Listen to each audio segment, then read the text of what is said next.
KTV વિશેષમાં સુરતથી સમાચાર મળ્યા છે કે આઝાદ ભારતના લોખંડી પુરુષ સરદાર વલ્લભભાઈ પટેલ 150મી એટલે 150મી જન્મ જયંતિ પૂર્વે તેમની કર્તૃત્વભરી ગાથાને શ્રદ્ધાંજલિ આપવા માટે સરદાર સન્માન યાત્રા 2025નું ભવ્ય આયોજન કરવામાં આવ્યું છે। યાત્રાના સંયોજક ગોપાલભાઈ વસ્તરપરા ચમારડી એમણે માહિતી આપતા જણાવ્યું છે કે આ યાત્રા બારડોલીની પવિત્ર ધરતી પરથી આજે 11મી સપ્ટેમ્બર ગુરુવારના રોજ પ્રસ્થાન પામી છે અને આગામી 22 સપ્ટેમ્બરે સૌમ્ય અને પવિત્ર સોમનાથ ધામે પહોંચશે।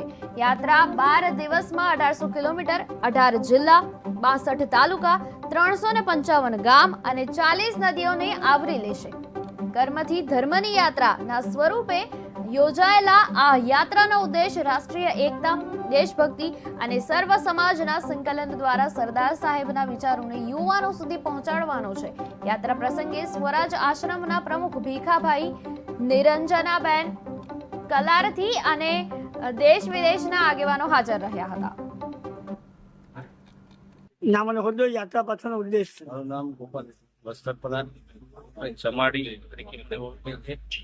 આ કર્મથી ધર્મની યાત્રા એટલે કે બારડોલીથી સોમનાથ સરદાર સન્માન યાત્રા।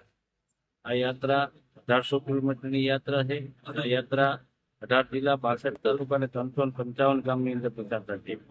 આ યાત્રાના માધ્યમથી સરદાર સાહેબની 150મી જન્મ જયંતિ આવી રહી હોય ત્યારે આ યાત્રાના માધ્યમથી સરદાર સાહેબના વિચારો ઘર સુધી પહોંચાડવાના પ્રયત્ન કરવામાં આવે છે। આ યાત્રા દરમિયાન ગામો ગામ એક વૃક્ષ મંદિરની પણ સ્થાપના કરવામાં આવે છે કે વડલો પીપળો ને ઉમરો એટલે કે બ્રહ્મા વિષ્ણુ મહેશ જો આ દેશની